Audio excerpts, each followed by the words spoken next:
G'day there, Ray Corcoran here. In this week's video, we're going to be talking about NFTs.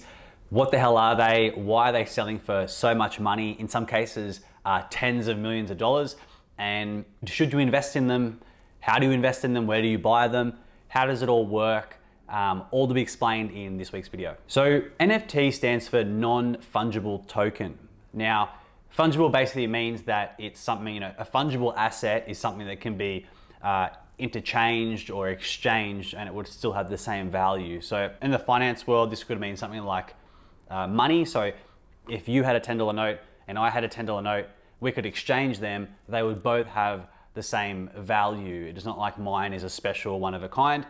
They're both just $10 notes that have been assigned the same value. Whereas with non-fungible tokens or NFTs, these are things that are non-fungible. So it means that they are one of a kind, unique. They have unique characteristics, which then in turn typically increase their value. Where NFTs get interesting though is you've got the digital world. Now in the past, digital art was not something that sold very, very well. You could duplicate it quite easily. You could make thousands of copies of it, no dramas, just like a JPEG and that sort of stuff. However, with the rise of new technology like blockchain, it's seen a resurgence in digital art because now using blockchain technology, which basically means that I can have a digital certificate of authenticity that is verified by basically thousands of computers all around the world, and verification is public and everybody can see it. And it basically means that it's a reliable way to verify that you are the owner of that particular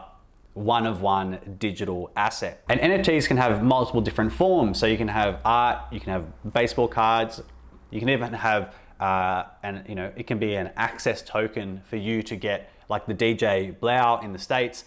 He has created an NFT where if you bought that NFT, you would get some digital art, as well as you would get backstage access to any of his live shows forever. So if he was playing at a big music festival, you could go backstage, and he has only released that to a very small number of people who can buy that particular token, and they can just show on their phone that they have a verified access and a verified certificate, if you will, and that they can get once in a lifetime sort of access to stuff. So there's a whole bunch of different forms that NFTs can take. So why are NFTs in the headlines so much at the moment? Well, there's been a whole bunch of things that have happened recently, including the artist Beeple, who has just sold what is considered to be the most expensive NFT ever in history. He sold one artwork for $69 million. That was not a typo. It was literally $69 million for essentially a glorified JPEG. Now, this particular artist, he's known in the graphic design circles for many, many years. He's actually known for doing, over the last 13 years, doing one artwork every single day for 13 years. And one of his artworks sold for $69 million through a Christie's auction. And this is huge news, and it's making headlines everywhere. And this sort of art is exploding quite a lot, especially recently. NFTs have also made headlines because people like Jack Dorsey, the founder of Twitter, he was actually selling, or he has sold, his first tweet ever. So it's important to note that when you buy an NFT, it doesn't necessarily mean that you own, say, the rights to that music or the rights to that art. You don't own the intellectual property. However, you do own almost like an autographed version of it.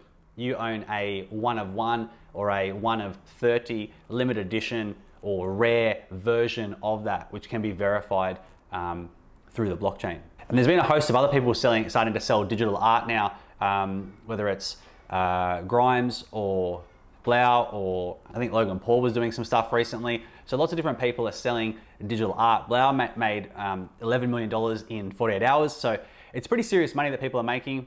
A lot of the buyers they're starting to discover are people that are, crypto new money, if you will. So the people that are, a lot of these buyers want to remain anonymous. They want to pay anonymously. And it's becoming very, very popular with these people. And, it's a whole new world for art. Traditional art gets its value from a number of different things. So art can be valuable for a number of reasons, including provenance. So where has it come from? Who has owned that artwork in the past? There are examples of artworks where they weren't worth that much. Then the Rockefeller family owned it, and then it got worth, millions or whatever later on, just because they had owned it. It can also be the emotional connection someone has or the feeling that they have with the artwork that can create such high prices on artwork. The artwork could be historically significant, so it could be the first of a new style at the time, and it ended up being quite an important artwork that caused a big trend after that. Or it could be technical difficulty, or it could be rarity. There's a whole bunch of reasons why artworks can go for crazy money. It can even just be because in the auction that so many people are bidding that the price can go crazy and the price can get way more than probably it's really worth. The obvious one is social status. So it's saying that I own this, or a show of wealth and to show, for basically bragging rights. So I've got this artwork, nobody else can get it. It's a one of one, or it's a very rare artwork. They can show off to their friends and all that sort of stuff. And a lot of these principles from traditional art can transfer over to NFTs. And with the blockchain technology, it's allowed a higher level of legitimacy to digital art, because it can now be verified and cross-verified as that is definitely one of one or one of 10. And that way it can give a higher price for it, because it's easier to verify now. In terms of, is it a bubble? I think that with a lot of these headlines and with social media, a lot of information travels so fast these days. So news about stuff being sold for large amounts and word getting out, it can mean that these asset prices can inflate quite dramatically, quite fast. You see it with Bitcoin, you see it with certain stocks that get popular online. I think NFTs are no exception. So you gotta be very careful buying these things. In terms of where you buy them, you can look on places like OpenSea and other marketplaces. There's auction sites, there's sites where you can just buy it directly without the auction process. And basically it's a way for people to also support the artist. So you can support the creator. Very much like Patreon, whether it's tipping them or paying for a membership. You can also buy NFTs. You can buy exclusive limited run artworks or whatever to support your artists, to help them keep creating as well. In terms of what's the future of NFTs, who knows? There's so many different options. I think that right now, I think we're in a bit of a market hysteria sort of phase. But I do find it very, very interesting that you can get sort of limited edition, exclusive access potentially to creators and that sort of stuff. I think that will be very, very popular for people. In terms of people having like a digital art gallery on their phone where they can show off their collection, for me it doesn't sound very exciting, to be honest, but it may get more exciting over time potentially. It's definitely an interesting space. I wouldn't bet the farm on any of these artworks right now. I think it's way too unpredictable, but it might be a fun alternative investment for you to look at in future. So what do you think? Do you think this is all BS? Do you think this is all hysteria and madness? Let me know in the comments. Let me know what your thoughts are. Are you going to buy some? Do you think people should be buying these things, or should they hold off until the market sort of gets a bit more stable, perhaps? It's a very, very it's an exciting new space. It's very interesting.